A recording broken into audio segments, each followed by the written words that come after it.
Welcome to the Serial Killer Podcast, the podcast dedicated to serial killers, episode 124.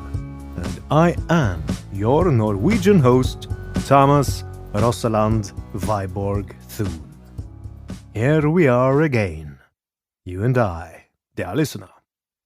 At last, summer is upon us. For me, spring has been wonderful, with me finally getting married to my lovely wife Thea. But around us the world has been quite chaotic, even here in peaceful Norway.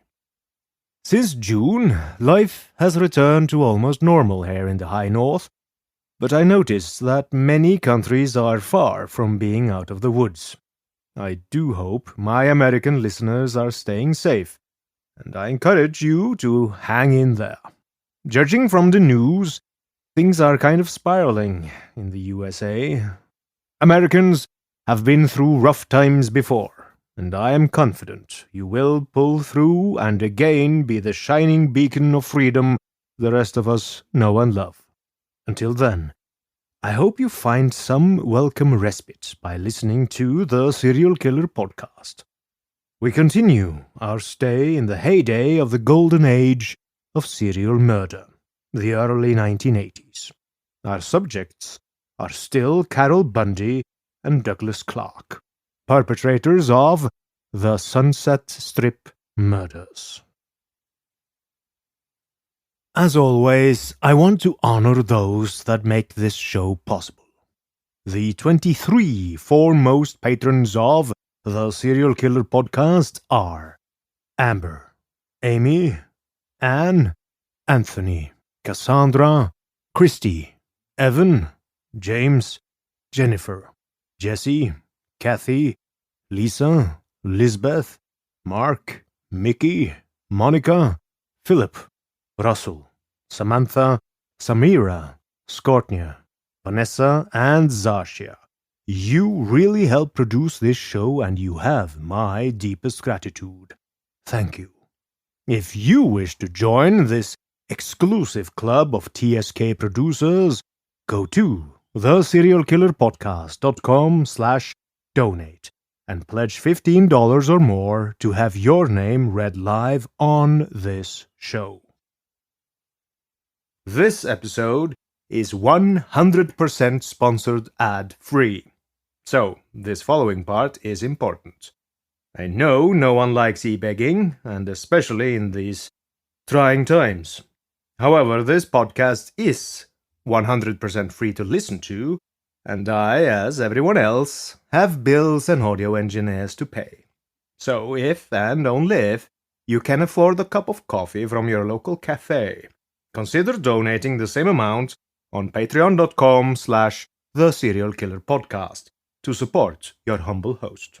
Donating on Patreon does not come without benefits. If you join the TSK $10 Plus Club, you get access to 100% exclusive and ad-free bonus episodes where I go into detail in other dark areas of human behavior. The latest episode takes you on a journey to the old Wild West. So don't miss out. Head on over to patreon.com/theserialkillerpodcast and join now.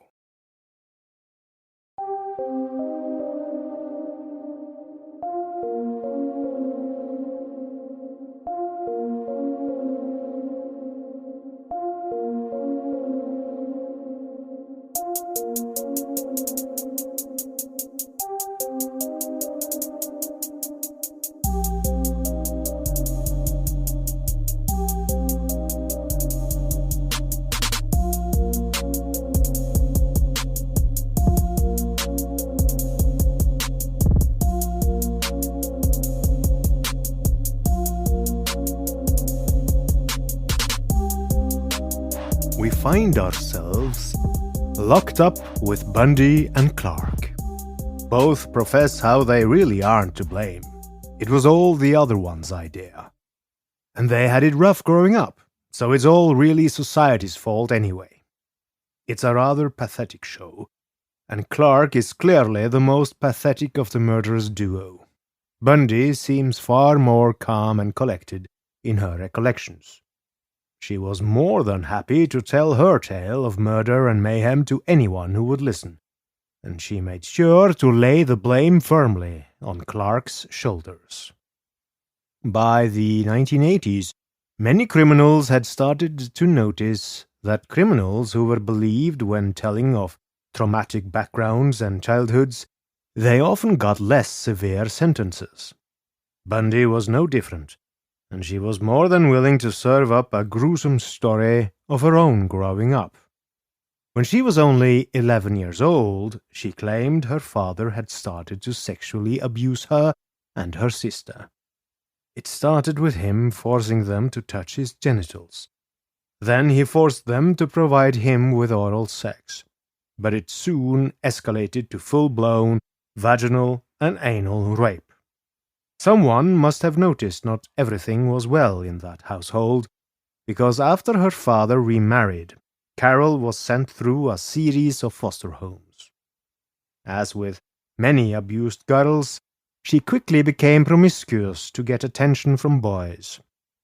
Another female serial killer exhibiting this trait is the far more famous Eileen Wuornos, who also experienced rape from an extremely young age and who, in the same manner as Carol, sought attention from boys and men from a very early age.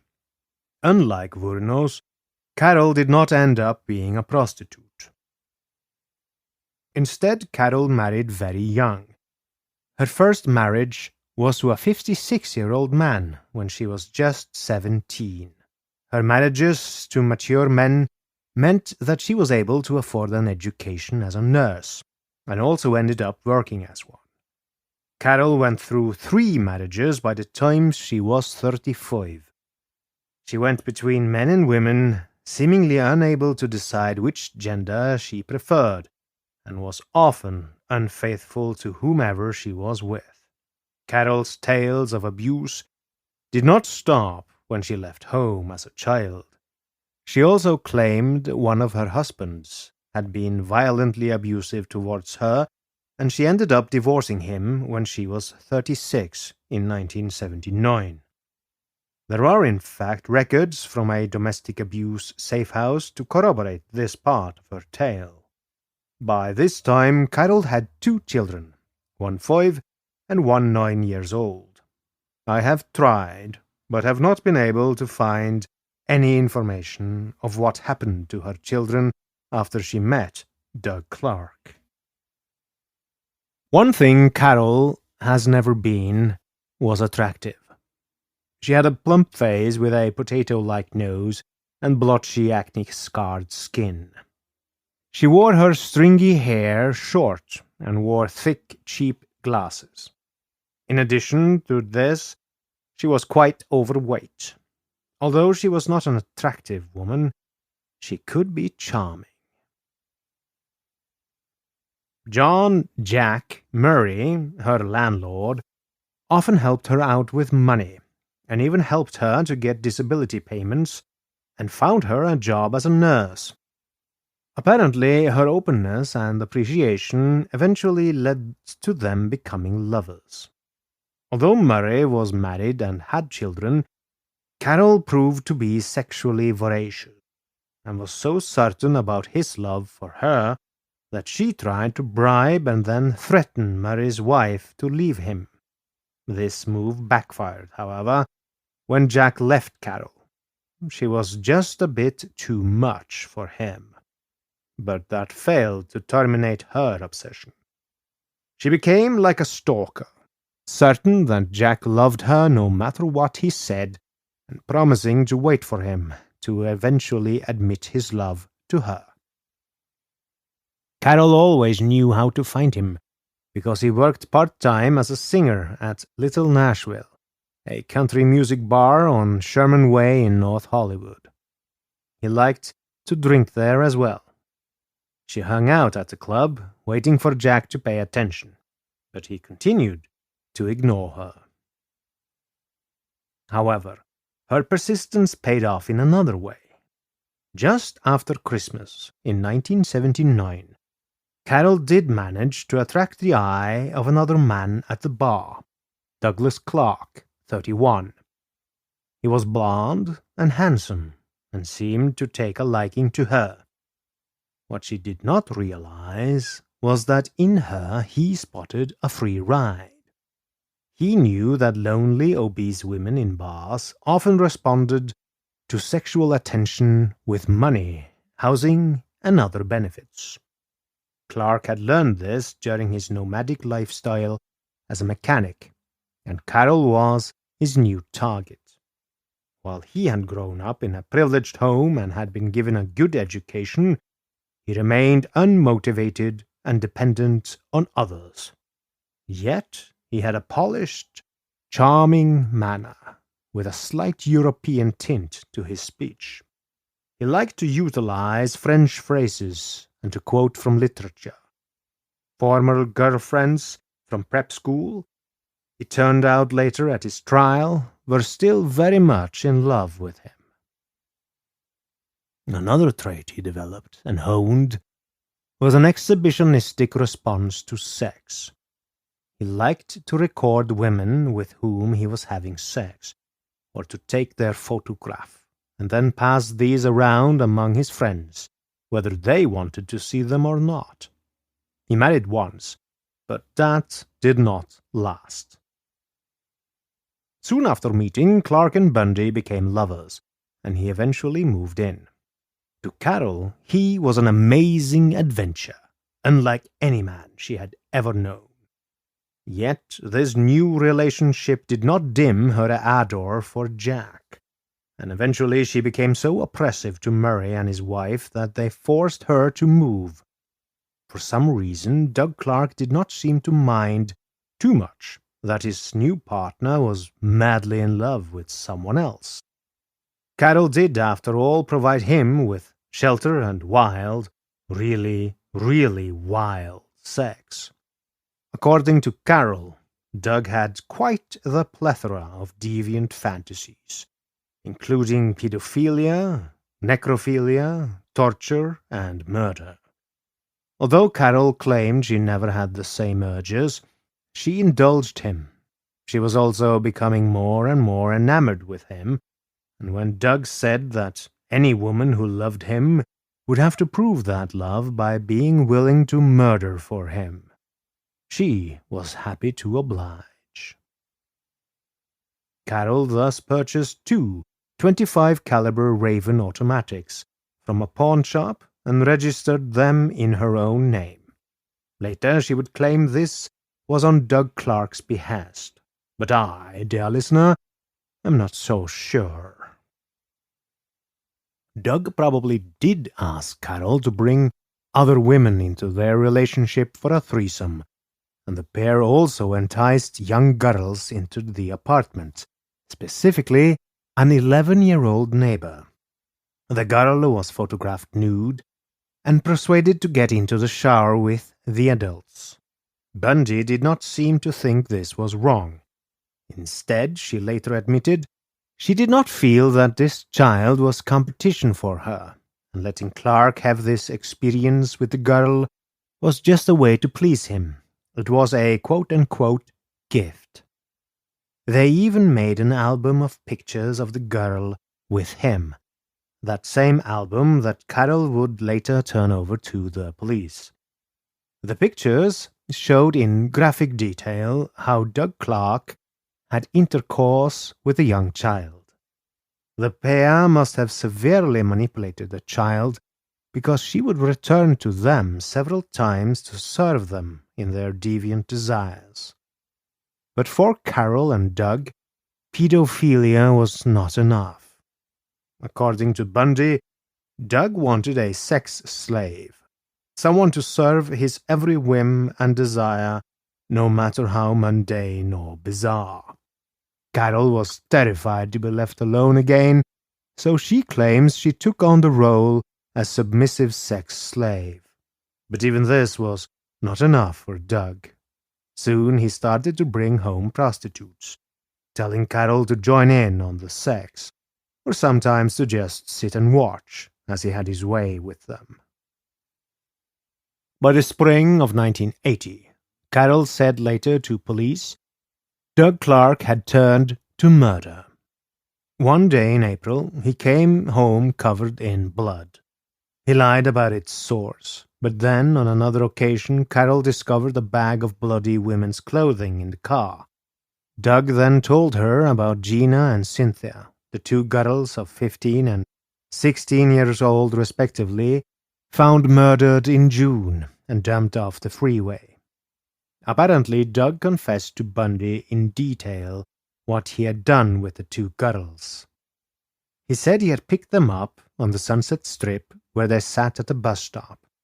Then he made Cynthia perform fellatio on him and ordered Gina to look away. When she refused, he shot her in the head. Then he shot Cynthia in the head. When it appeared that they were not dead, he shot them both again and took the bleeding corpses to a rented garage. There he played with them, posing them in lewd positions for his entertainment, and then he raped the dead bodies again and again. In the early morning hours, when he was sated, he dumped them by the Forest Lawn Hollywood Hills Cemetery, as covered in the previous episode. On the 15th of June, 1980, he took Carol Bundy out to a ravine and pointed out an area where he had dumped a prostitute after shooting her. This was the mummified victim, the fifth one to be found as covered last time.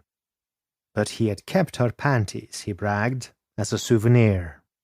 He described the entire incident for Carol in explicit detail, getting her as excited as he was about sexual murder.